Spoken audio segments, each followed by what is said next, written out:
Hello, this is Palico Padge and welcome back to another Sleepy Sunday Let's Play with the game, The Away Team. And, well, last episode, it eventually went well. We may have started out the episode in a big ball of flames, but after deciding to go back to playing it slow and steady, because that's always how you win the race, we found out that we managed to come across a planet which had been inhabited by one of the spaceships sent out before us, and we had to give the crew the choice on whether to stay or to leave, but it had to be their decision, or else the computer was going to blow us up. So we gave them the decision, and thankfully, for the sake of me as an AI and having a job to do, and as a series on this channel, they decided to come back to the ship and let us depart. So yes, and now we've ended up on Ellison 2E, whereas the planet before was very much hospitable, 99.99%. So, very, very good. We're now on this slightly less habitable planet, which, is not ideal, but we could make it work. We're pretty adaptive as a species, as long as we can breathe. And we're wrapped up, and the gravity's okay, and a million other things which need to be just right. We do okay. So actually, we're actually quite like snowflakes, really, aren't we? I suppose it's that is true. We are very snowflake-like. But hey ho. Let's crack on, shall we? So we are on Ellison 2E. Summary: if you were given a list of 1,000 planets and asked to pick which one of them was most likely to support life, you would question why this one was on the list at all. It appears completely inhospitable. Surface temperatures are well into the quickly fatal without protection range, and although there is an atmosphere, it's thin, albeit apparently breathable.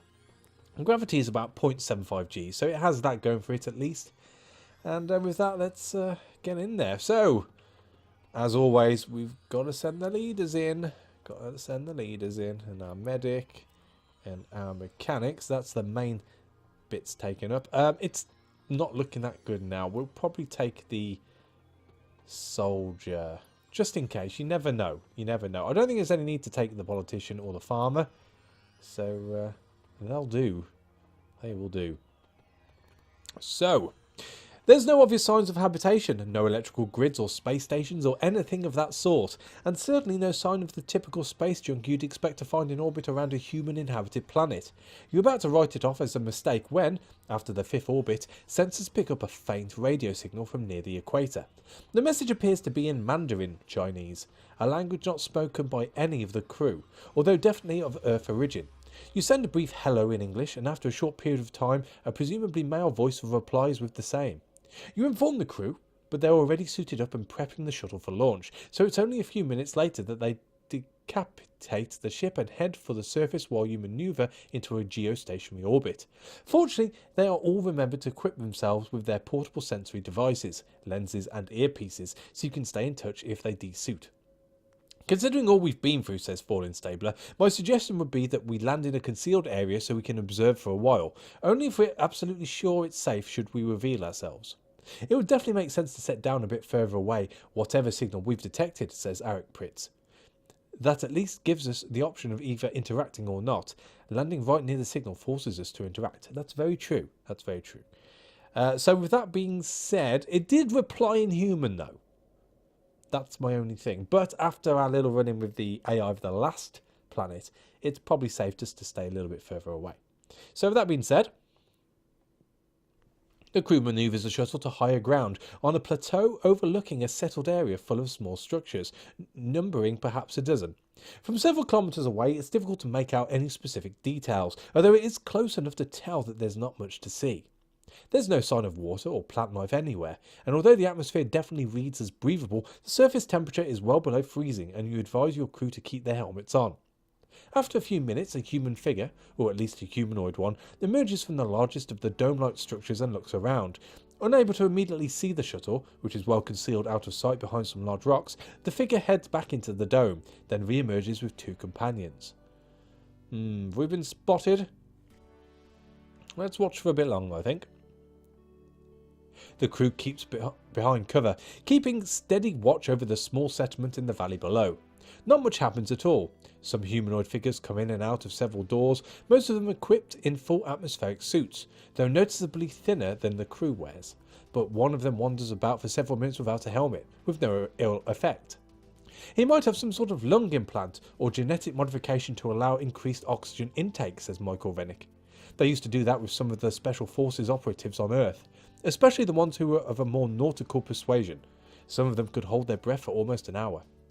It's possible that this person is just acclimated to the thinner atmosphere. The individual does appear fairly young, although it's difficult to tell from so far away.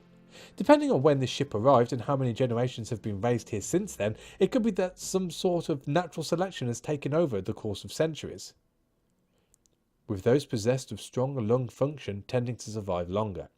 Purely speculative, of course. As the crew does their best to remain concealed, Cora Emma stands to stretch their legs and unfortunately dislodges a small stone from its resting place. This alone is not noticeable to anyone, but the stone falls a short distance and dislodges a slightly larger one, and so on. Before long, there's a small slide down the side of the plateau. Not enough to harm anyone or bury anything, but definitely enough to get noticed. Indeed, several of the figures in the settlement look up towards the plateau. The crew can see them discussing something in a very animated fashion, and then two of them go back into one of the closest domes and emerge with what definitely appears to be weapons of some sort. They don't take any overly hostile action, but do appear ready to defend themselves. The tallest among them points directly at the crew, eliminating any doubt that they've remained hidden, and then waves their hand in a gesture indicating that the crew should come down off the plateau. Well, they're armed. We would presume they are dangerous because, well, they're armed.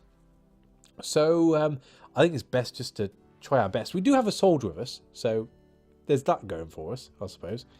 I'm not saying nothing seems suspicious, but I think our best bet is to head down. There's no sense of waiting any longer, now that everyone is clearly aware of everyone else. The crew is unarmed, and since the only other option is probably flying back out into space with nowhere to run, meeting these people is definitely the sanest choice. The crew descends the plateau, slowly as not to cause a major landslide, and after an hour or so they have arrived in the centre of the settlement. When they arrive, there's no sign of any guards or security at all, just a single individual with their arms at their sides. The crew stops several metres away and they size each other up. The individual appears to be a human male, of Asian descent, with fairly dark skin and, as far as the crew can tell through their helmet, dark, shoulder-length hair. There are no distinguishing marks on their helmet or suit, although it is close enough to what the crew is wearing to definitely indicate that it's almost certainly of Earth origin. Maybe say hello? Well, someone has to break the ice, says Eric Pritz, broadcasting through their helmet's external speaker. Hello there, we're from Earth. We mean you no harm. They bring their right hand up and wave in what they presume is a universal, friendly greeting. Beneath the helmet, their greeter smirks a bit, perhaps even visibly relaxing somewhat, and speaks. However, it's impossible to hear what they're saying. They might very well be speaking to someone else among their own crew, via an internal radio like your crew has. I don't like this at all, says Fallen Stabler. It feels like a trap to me. Calm down, says Fallen Stabler. Okay. Just breathe. Take a deep breath. They're obviously talking to themselves at this point. If you do anything rash, you're definitely going to escalate the situation and then it'll all go really bad. So chill. Breathe. Deep breaths in and out. The suited individual smiles gently and turns, waving for the crew to follow. With no other sensible alternative, they do so and are led inside the largest of the nearby structures. A dome large enough to fit the shuttle inside. In the middle of the room, they turn to face the crew. Through their helmet speaker, the crew hears them speak a few words in Mandarin Chinese, followed by Spanish and French, and then finally in English, which is the crew's native tongue. You speak English, they ask in a heavy accent. America, maybe? Don't risk a misunderstanding, just nod. The crew nods, indicating understanding. Please, wait here, they say. Another will come, security chief. She will speak with you. Please wait for her. They then walk past the crew to leave the way they came in. At this point, the crew notices that the inside entrance is flanked by two guards with long guns, although they don't appear to be on alert and in fact look a bit bored, or perhaps tired. A few minutes pass, and then a new figure enters the room and removes its helmet, revealing a female of indeterminate Asian ancestry, very dark-skinned and haired. She walks around the crew, confidently passing quite close to them, and then stops in the middle of the dome. The individual, evidently the aforementioned security chief, gives a slight bow from the waist. This is not ideal situation, clearly. Unexpected, but I am still very happy to see you, says the woman, speaking somewhat slowly with a heavy accent, occasionally pausing to grab for words. Clearly English is not her first language. We are all very happy. This is very unexpected. You are from Earth, yes? What else? This last is intended as a joke, clearly, but because she gives a small laugh. So do you want to keep conversation to a minimum? We can't trust them yet. Or should we go ahead and converse on our own? This seems friendly. I think it's fair to say they're from Earth, so let's go full on in. You instruct the crew to talk freely, although Arik Pritz does appear a bit uncomfortable about the idea. There isn't much idle chit-chat, but without any intrusive questions being brought up, the crew is able to exchange names with the woman who calls herself Lynn. Lynn sits on the floor, legs crossed beneath her in a manner that the crew cannot emulate. Clearly her atmospheric suit is more flexible than hers. She sets her helmet beside her and places her palms together for a moment in thought. You must leave your helmet, she says. May not be safe. Air. Germs. The crew appears to correctly interpret this as a statement that they should leave their helmets on, but just in case you restate the fact and they comply. We have no rules for this, says Lynn. No way to expect this, no. She shrugs, giving up, and says, I will just ask some question. You answer, then you ask me. Where are you from, she asks.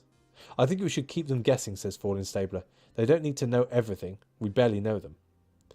Well, we've got to remember that Fallen Stabler is a xenophobe. So they're going to be a bit with new people. So I am going to go and answer honestly. I don't think we've got anything to lose by this. Cora Emma replies truthfully, indicating that they are from Earth, of course, but more specifically from North America. They try quickly to sum up the political state of things as it existed when the ship left, but it's far too complex to get it into without visual aids, so they drop it. How many years since you leave Earth to come here? Asks Lynn. We can tell her the truth, we can tell her billions and billions of years, or we can tell her it's only been a few decades as far as you're concerned. I think we should tell her the truth again. We don't know, says Cora Emma. Our ship went very fast, but we have made many stops, and each time we stop we have to slow down then speed up again. We don't know how fast our ship can go. What year did you last have on Earth? Asks Lynn. She taps herself on the chest. 2105, she says. 2127, says Cora Emma. Lynn nods.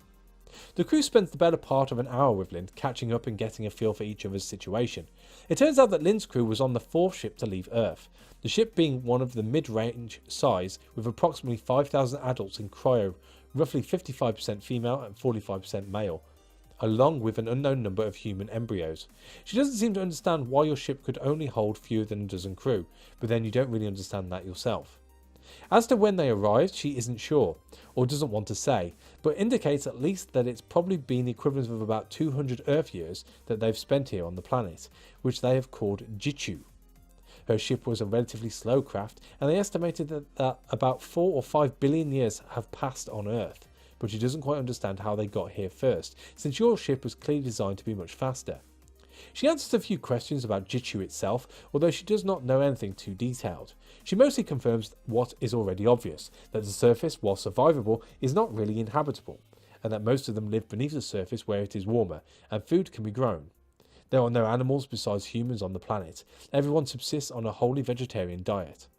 The crew also manages to establish the fact that the planet's human population is now approximately 10 to 12,000 adults, wow, and about 1,000 children and infants. But when pressed for further details, Lynn seems to change the subject and instead encourages the crew to ask her some other questions.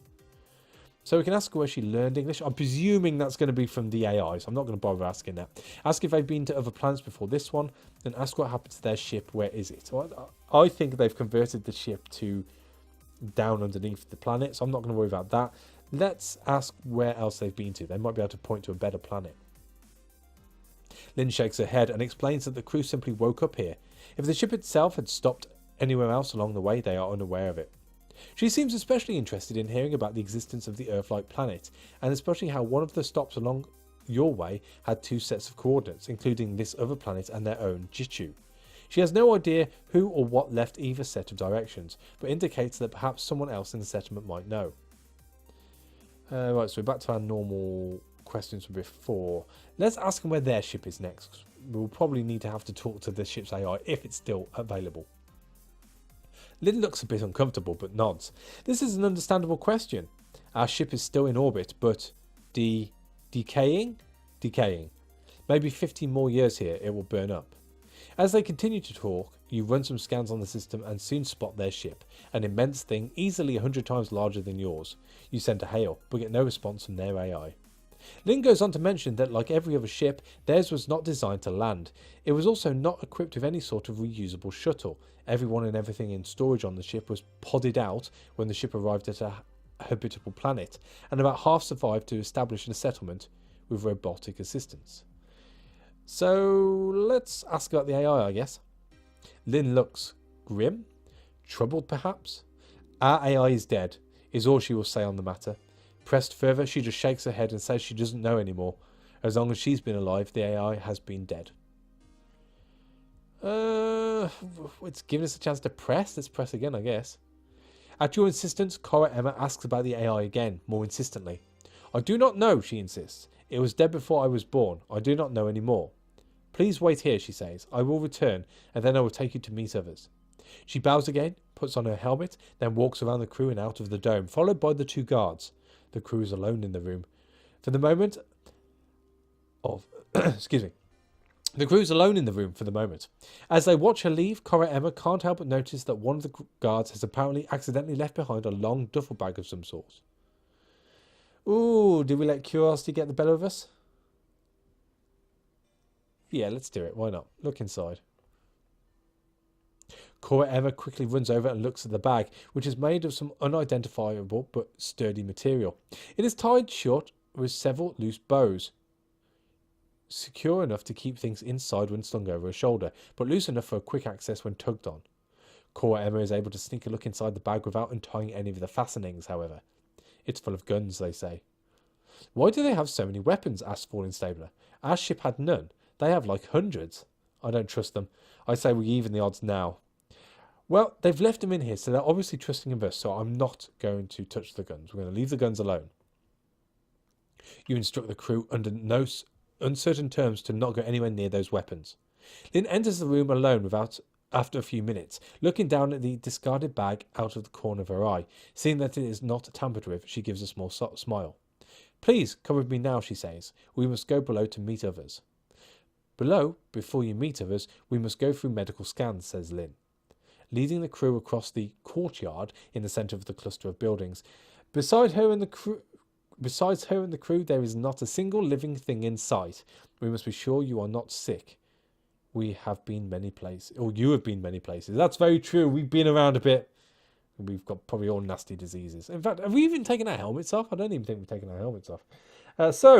Ask what happened.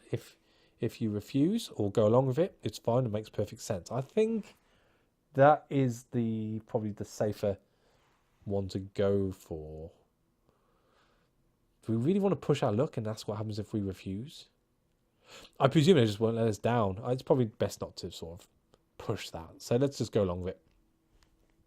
Nothing will hurt, says Lynn. It is just standard thing for everyone's safety. Lynn approaches a small square structure set off by itself, steps up to the door and pulls it open without the slightest hesitation. It's not locked or barred in any obvious way, before stepping aside to let others go first. No way, says Fallen Stabler. You go first down the dark, scary tunnel full of possible traps. Lynn frowns and goes first, trusting the others to follow along without further encouragement. Lynn and the crew walk down a short staircase into a small square room, quite cramped with a claustrophobically low ceiling. It becomes very clear at this point that Lynn is actually quite short, shorter than any of the crew. Inside atmospheric suits, it's hard to tell without another reference point. She turns to face the crew. I said already there is no rule for this, she says. You are unexpected, so many things are decided suddenly. You understand? Before you can see many others need to know you are safe. So first thing is, we will go to see Dr. Machines. There is no particular reason to fear this. In fact, it's a good sign that they've got a chance here. If they're at least intelligent enough to check the crew for signs of infectious diseases. Entire populations were wiped out on Earth when people introduced unknown ailments to new regions of the world. You'll need to remove your suit, she says. We will be in quarantine. Safe for all. I will be doing the same since I have been close to you. Should we actually be worried about germs? Whispers Cora Emma. Not really. Worrying about germs has caused humanity more problems than it's solved, you say. Food allergies, digestive issues, immune conditions, asthma. What doesn't kill you will only make you stronger. You made it this far, didn't you? How many times did you almost die? I meant more like our germs affecting her, says Cora Emma. Well, that's her problem, you say. She doesn't seem concerned, so neither should you be. After several more doors, hallways and staircases, the group finds itself in a small white room lined with benches, shelves and lockers. Unlike the almost chilly hallways they were recently in, the crew finds this room rather comfortable and warm. Almost as soon as they enter, Lynn walks up to a locker and begins to remove her suit. Arik Pritz looks around, not sure if they should say something. Before Lynn can get very far, however, a disembodied voice speaking Mandarin says something over what the crew assumes is a loudspeaker. Lynn walks over to one of the walls and speaks softly into some sort of speaker system, then walks back over to the crew. Apologies, she says. I am reminded to show you something. She steps over to one of the lockers and demonstrates how to unfurl a privacy screen, which will cover anyone of average height from knee to neck, and points out a thin modesty smock located on the top shelf of each locker. This done, Lynn walks back over to her own locker and, without bothering to use the screen she just demonstrated, continues to remove her clothing and equipment. Baum chicka wah wah. Refuse to cooperate or go along with it. Well, we've come this far. It's fine, go ahead, you tell the crew. Just leave your earpieces in and such in. Got it, says Cora Emma out loud. Lynn looks at him from across the room, questioningly. Then she pads softly across the room and speaks softly into the intercom again. A moment later, she walks back to the crew, arms folded across her chest. Others wish to know, who do you speak with, she asks, tapping her left ear. The same that the crew keeps their earpieces in. While you take a millisecond to consider a response for the crew, you take a moment, through Cora Emma's lens camera, to note that Lynn has not a mark visible anywhere on her body. She appears completely unblemished, no moles, scars, birthmarks, or skin ailments of any type. There must be some sort of genetic engineering going on to produce skin that perfect. It might easily be assumed that the rest of her is just as completely bioengineered. Gene editing had been perfected by 2050s, so who knows how far it's come by now. Tell them you're speaking with your guard, speaking with your captain, or speaking with your AI. Well, we've been truthful this far, so let's go with AI. I was speaking with our ship's AI, says Cora Emma. Lynn nods. You will be asked about this later, she says. Others who know more about this, please answer honestly. Lynn walks back over to her locker, leaving the crew to themselves. After a short while, once the crew are all ready, either nude or besmocked, as in their personal preference, the same voice as before speaks over the loudspeaker anew, this time in English. Please exit through the door to the left, one at a time. You will see small rooms. Please one person to a room. This is necessary to examine you. Thank you. Lynn is the first one out. I don't like this one bit, grumbles Fallen Stabler. They get us vulnerable and then split us up, and why? So they can take us out easier. Despite making a lot of noise about the situation though, they leave it at that. So go ahead with the scans, as the voice says. The crew somewhat hesitantly does as asked and enters their individual booths. Here for the first time, the level of technology possessed by these people become apparent. Each booth is a fully self-contained apparatus which performs a head-to-toe bioscan, providing instant feedback on that individual. Blood, saliva and tissue samples are taken painlessly and instantly scanned.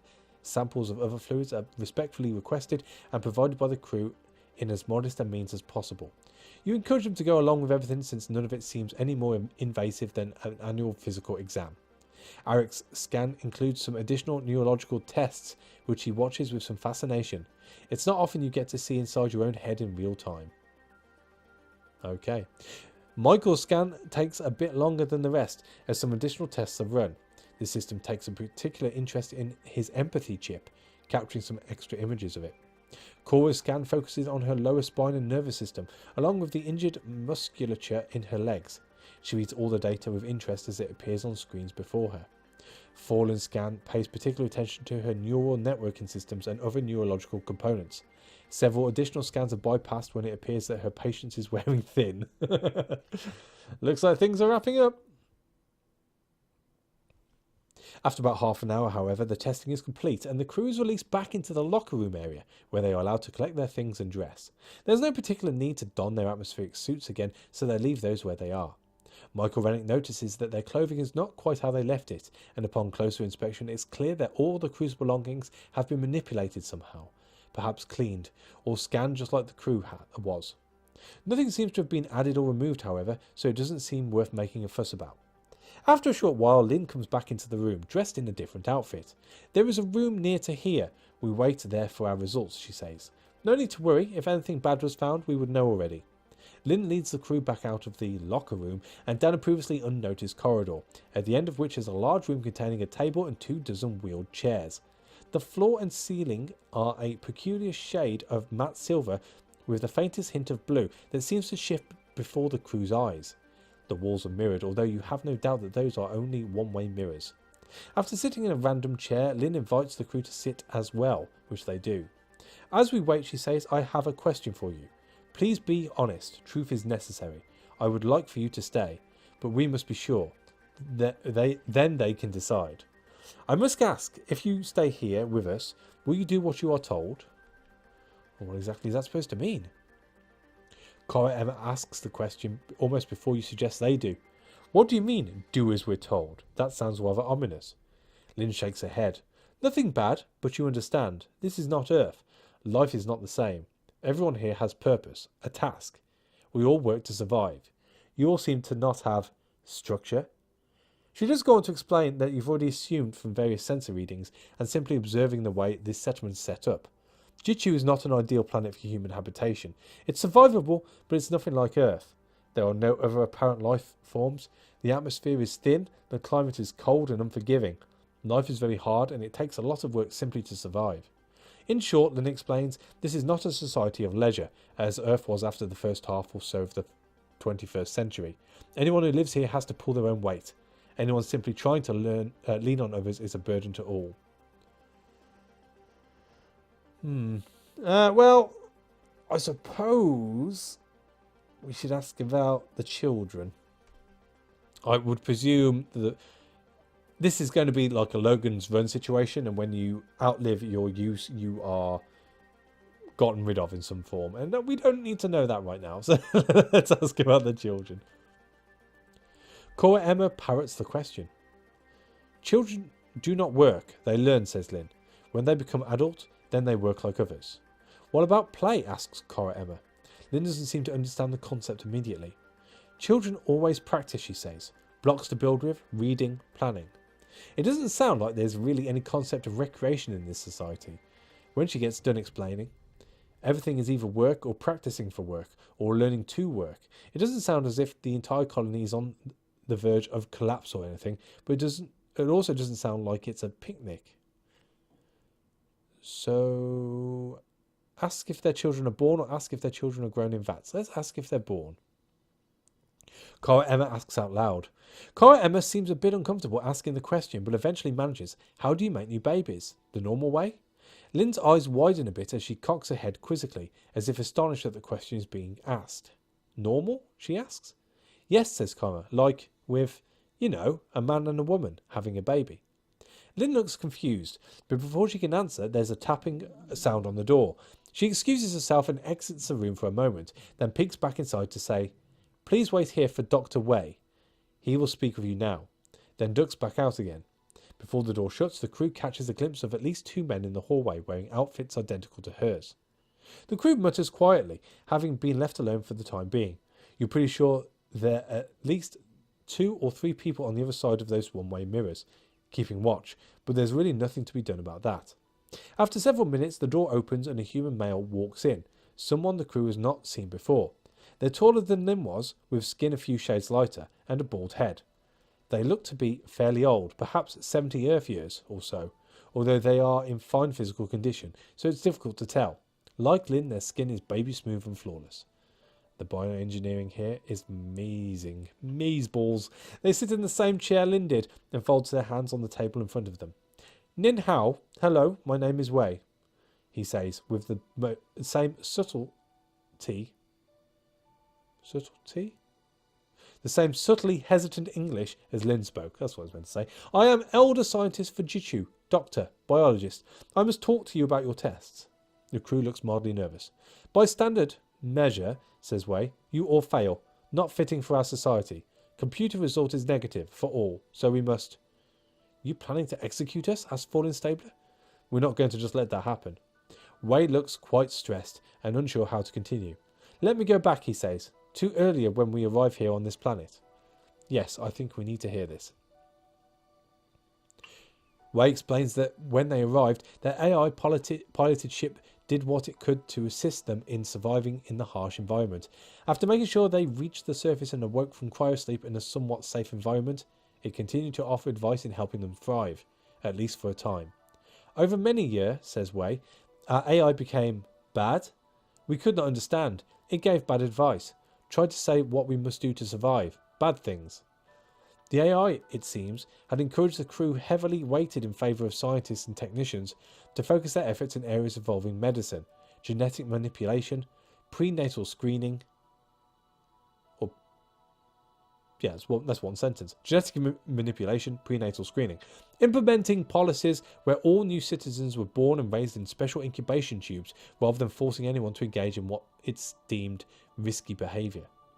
It, like all the AIs, was following its programming, adhering to the tenets of the mission. It was protecting the humans as it saw fit, and free to interpret that in its own way. It chose to try and protect them from their own nature.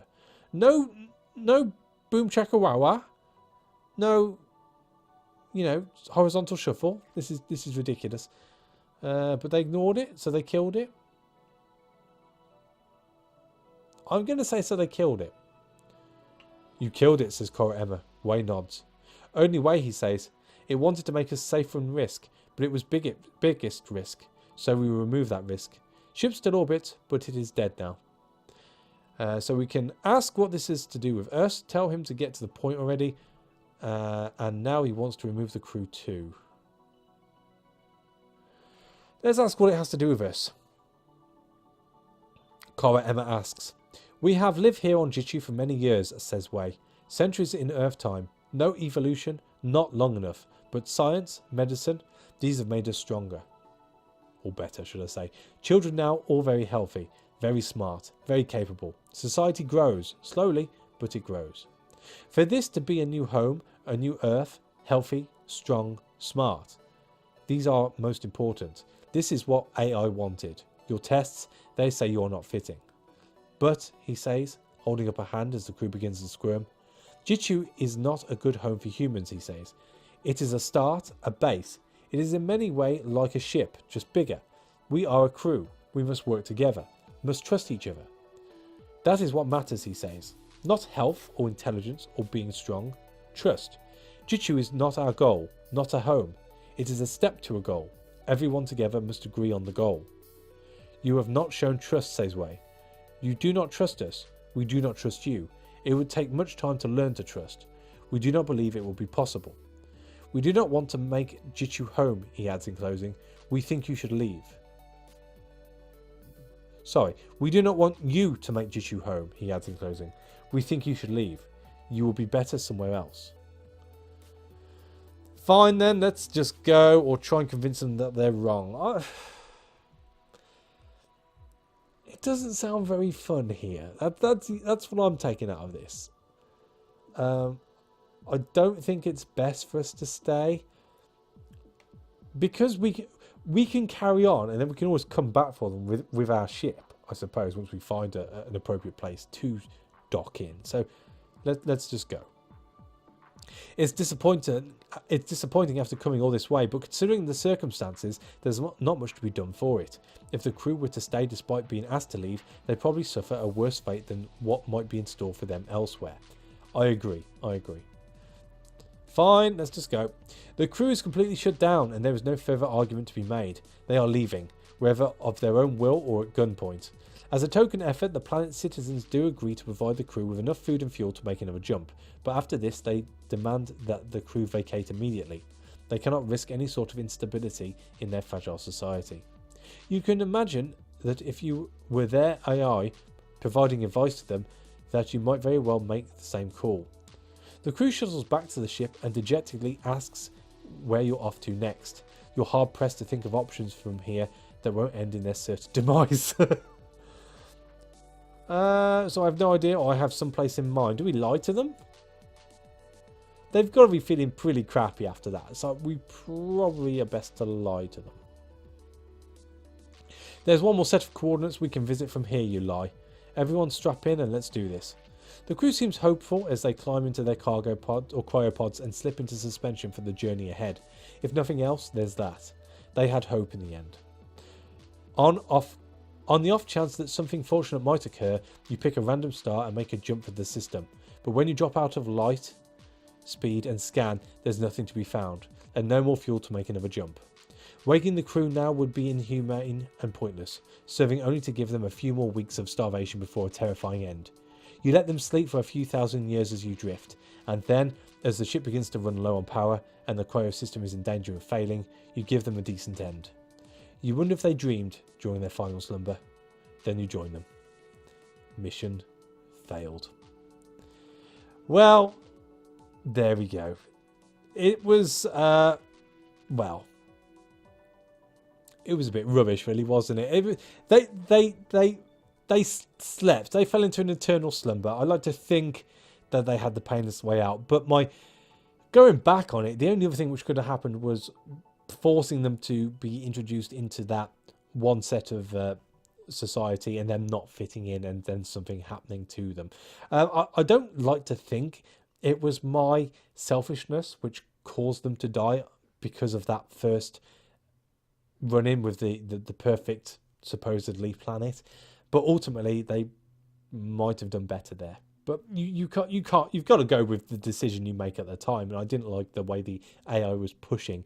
But I suppose the bottom line is the AI, because it was programmed by a human, was always putting the crew's best interest at the forefront. So maybe I should have just accepted that initially. But hey, as I said, that was the decision we went and we rolled with it.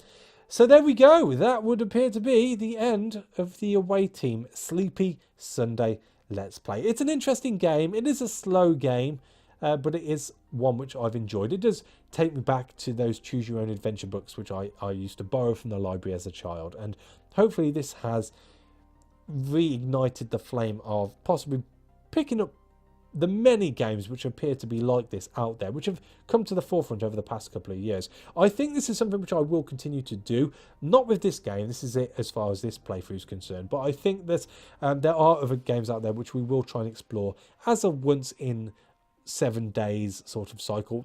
Again, try and pull it out on a Sunday, but I'll probably have a break for the next couple of Sundays, find an appropriate game, and we'll pick it up again in, as I said, in a couple of Sundays' time. So thank you for watching this series. As always, a like is appreciated, and I'll catch you on the next one. Take it easy.